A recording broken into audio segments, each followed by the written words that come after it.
if you take children and you group them together in in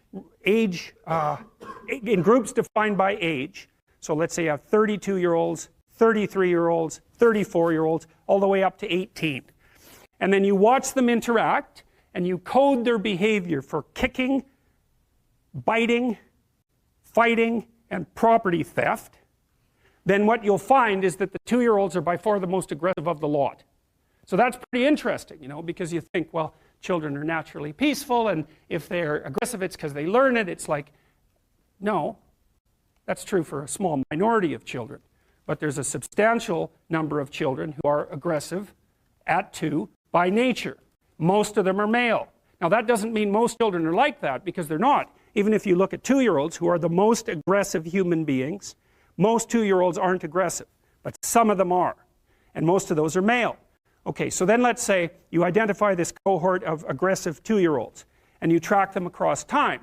Track them for the next 2 to 4 years, or track them until they're 4 years old.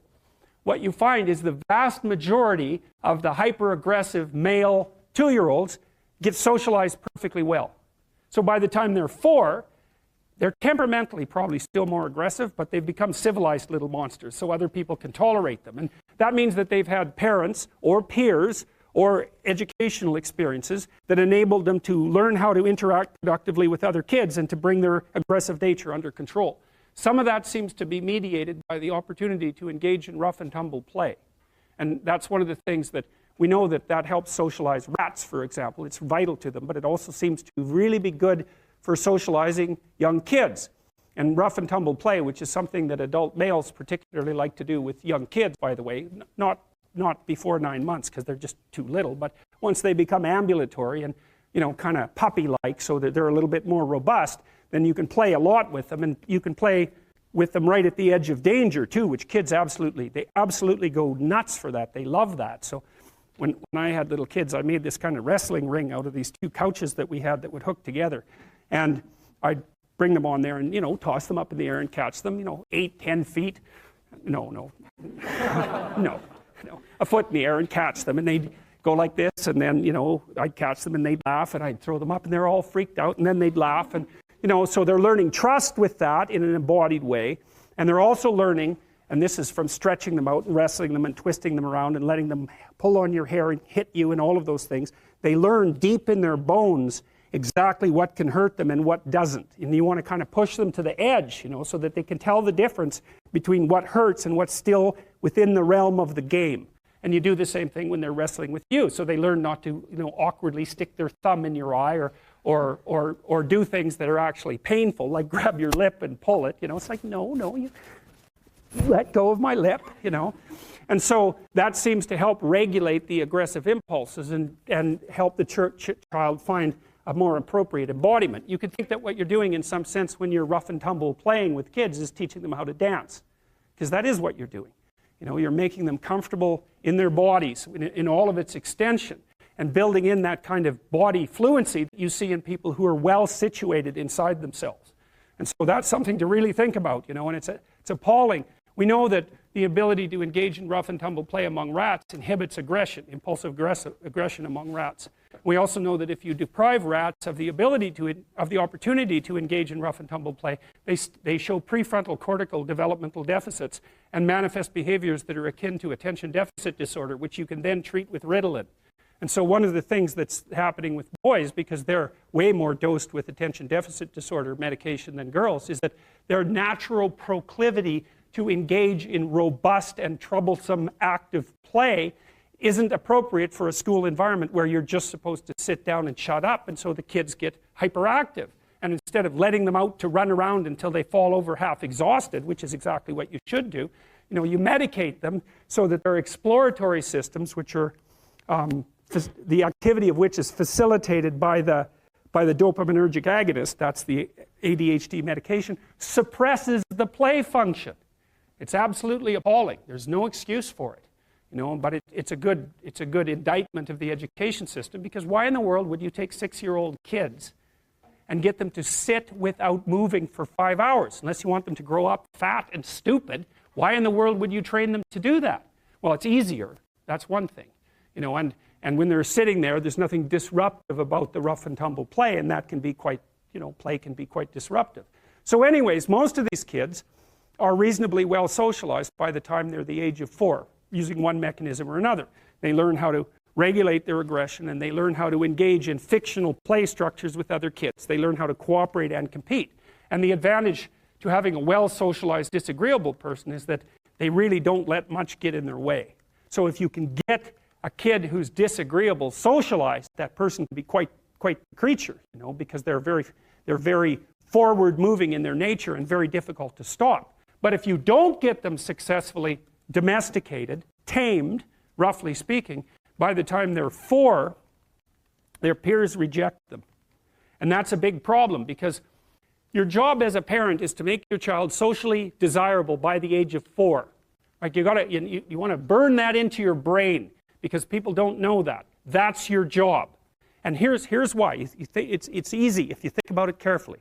So you imagine you've got a 3-year-old child, so sort of halfway through that initial period of socialization, and you take that child out in public. Okay, what do you want for the child? Who cares about you? What do you want for the child? You want the child to be able to interact with other children and adults so that the children are welcoming and smile and want to play with him or her, and so the adults are happy to see the child and treat him or her properly. And if your child's a horrible little monster because you're afraid of disciplining them or you don't know how to do that properly, then what they're going to do is they're going to experience nothing but rejection from other children and false smiles from other parents and adults. And so then you're throwing the child out there into a world where every single face that they see is either hostile or lying. And that's not something that's going to be particularly conducive to the mental health or the well-being of your child. If your child can learn a couple simple rules of behavior, like don't interrupt adults when they're talking too much and pay attention and try not to hit the other kids over the head with the truck any more than is absolutely necessary, then and share and play properly, then when they meet other kids, the kids are going to try out a few little play routines on them, and that's going to go well, and then they're going to go off and socialize each other for the rest of their lives. Because that's what happens, is that from 4 years old onwards, the primary socialization with children takes place among other children. And so if the kids don't get in on that early, they don't move into that developmental spiral upwards and they're left behind.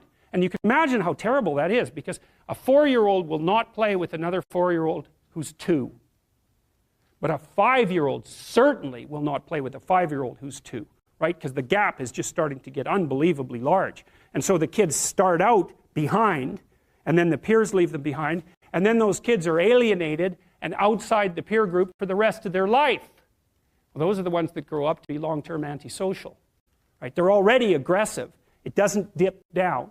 Now, what happens to normal boys, roughly speaking? Imagine the aggressive 2-year-old types. They get socialized, so their level of aggression goes down, and then they hit puberty and testosterone kicks in, and bang, levels of aggression go back up. And so that's why males are criminals between the ages roughly of 16 and about 25. So, and it matches the creativity curve, by the way. It's so cool. If you look at the spike of creativity among men, 16 to 25, and it starts to go down, criminality matches that absolutely perfectly. So that's quite cool. So, and so the testosterone levels raise the average level of aggression among men. It's more dominance than aggression, actually, and testosterone is by no means all bad. And then it starts to decrease at about age 25 or 26, which is usually when men stop staying up late at night, stop drinking as much, develop a full-time career, and take on the burdens and responsibilities and opportunities that are associated with a long-term partner and family. And so, well, so that's the development of what I would call predatory aggression, because I also think that the agreeableness distribution is probably something like predatory aggression versus maternal sympathy. It's something like that. So if you look at other mammals that are predators, because we're predators as well as prey animals, if you look at other animals like bears, the male bear has absolutely nothing to do with the raising of the infants. In fact, the female bears will keep the male the hell away because he's likely to kill the infants and maybe even to eat them. So there's no maternality at all in solitary male mammalian predators. Now, it depends on how social they are, but roughly speaking, that's the situation. Whereas with human beings, males are quite maternal. So, but anyways, I think the I think the extreme of agreeableness on the low end, so disagreeableness, is predation. And the extreme on the upper end is maternal caring. And those two things compete, right? Obviously, it's very difficult to be both of those at the same time. And so men, of course, in the wild, so to speak, are very, very few women hunt in modern societies or in archaic societies. And you can also understand why that is, because hunting actually requires hurting something, killing it. And it's usually something that's not very impressed about being hurt or killed, and that will emit a lot of distress while it's happening. And so for anybody who's compassionate, who's got compassion as, you know, one of the fundamental elements of their temperament, that's something they're just not going to be able to tolerate at all. So there's, you know, in the evolutionary landscape, because that's really what we're talking about, there's tension behind the development of different modes of being in the world. And if you're good at one thing, that sometimes means that you can't be good at the other thing at the same time.